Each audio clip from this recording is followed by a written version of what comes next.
quando conviene suonare in modo semplice e quando in modo più complesso? È una bella domanda. Ascolta questo solo che ho registrato poco tempo fa. Oh boy, I'm Hollywood bound. From the bottom.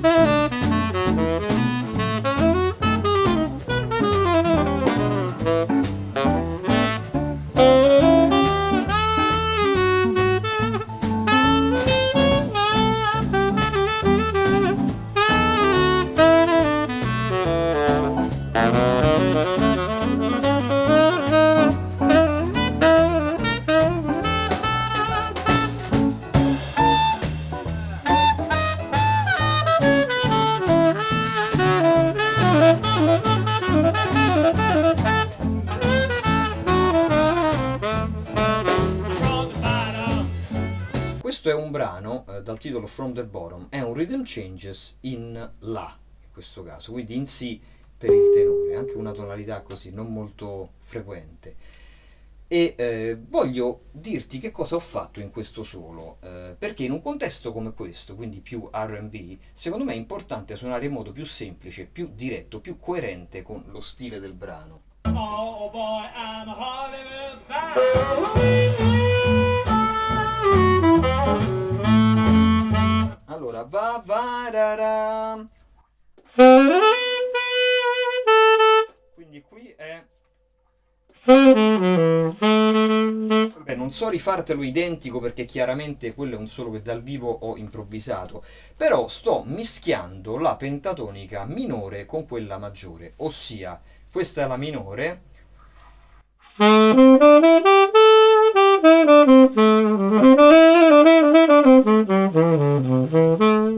questa è la maggiore,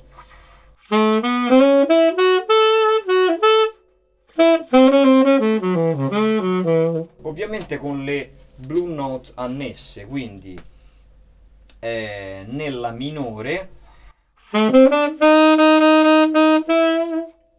la quarta aumentata e nella maggiore la terza minore. Andiamo avanti. Anche qui boia boia boia. Anche qui è tutto un fraseggio minore maggiore perché quindi terza minore, terza maggiore. Dai, da, da, da, dai, da, da. Quindi anche qui pentatonica maggiore. Pentatonica. Ecco, avete sentito che qui ho suonato, sono andato più dentro l'armonia, ho suonato con un fraseggio più bebop, ho alterato la dominante e ho anche suonato più note. Quindi ho aumentato la tensione non solo mettendo qualcosa di armonicamente più cromatico, più sofisticato, ma anche aumentando il numero di note. Vi faccio ascoltare.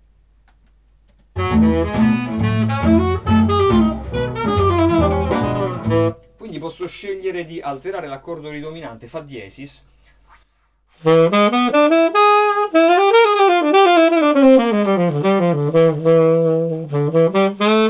per poi risolvere. Quindi, come vi dicevo prima, non dovete vedere le due cose in antitesi, cioè io posso scegliere di suonare in modo più semplice e qui ogni tanto mettere una spruzzata di fraseggio più complesso, più bebop, in modo anche da aggiungere un po' di varietà al solo. Andiamo avanti.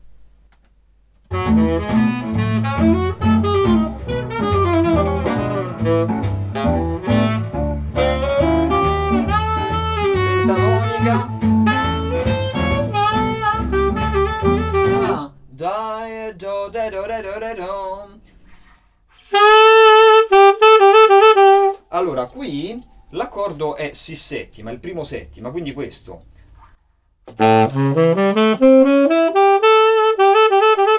Che cosa ho fatto? Ho fatto Si, La, Si, quindi La fondamentale, e la settima, quindi anche qui materiale molto semplice, note dell'accordo. Però ho suonato più dietro sul tempo, cioè questa cosa dà un effetto di rilassamento.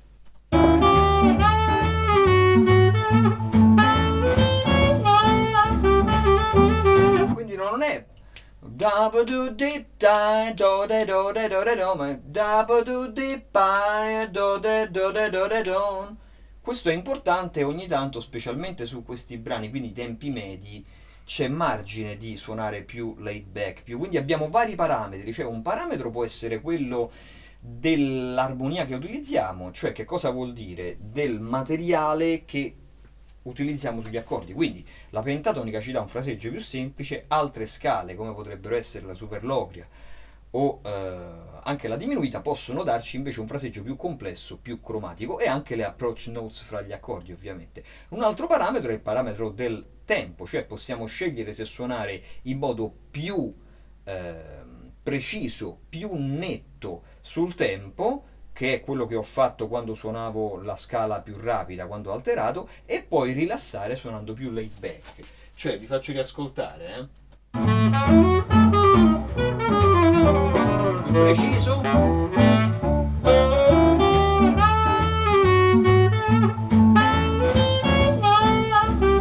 Ho tirato indietro.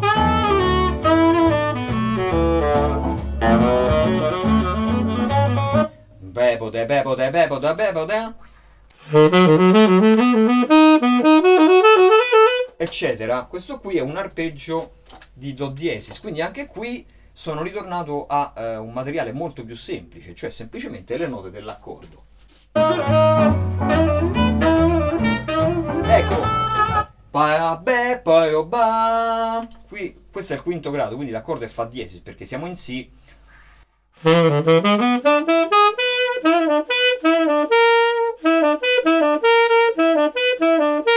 Babo ba, quinta bavu va. Ho alterato con la quinta bemolle, o se vogliamo dirla in modo inappuntabile, la diesis 11, la quarta aumentata. Vai vu be, vai vu va, vu va va.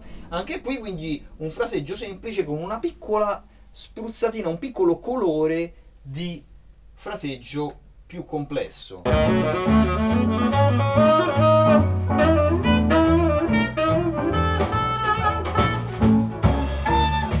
Altissimo, sovracuti, sempre pentatonica. Qui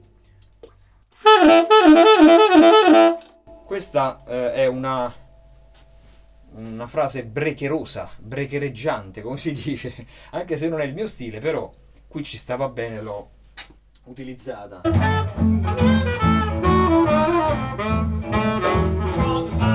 E sono ritornato poi alla pentatonica. Ogni tanto ho messo anche un po' di growl, eccetera, che sta bene in questo stile.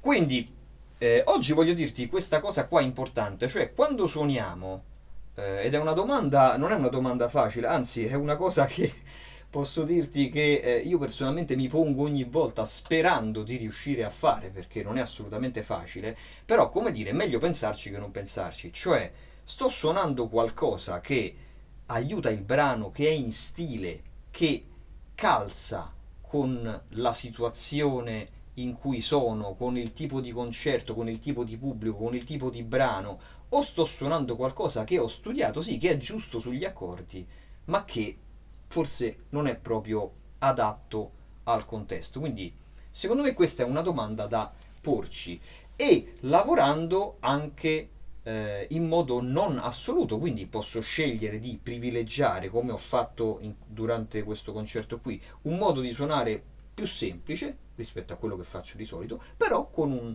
colore, con una spezia ogni tanto di fraseggio più complesso, anche l'opposto, magari in un contesto più jazz, più bebop o anche post bop, vabbè non mi piace dare etichette alla musica, però per capirci, posso invece suonare di base più complesso, però magari ogni tanto fare qualche frase semplice. È importante trovare un balance fra queste cose, perché suonare troppo esclusivamente in uno di questi due modi, secondo me, aumenta il rischio di essere noiosi.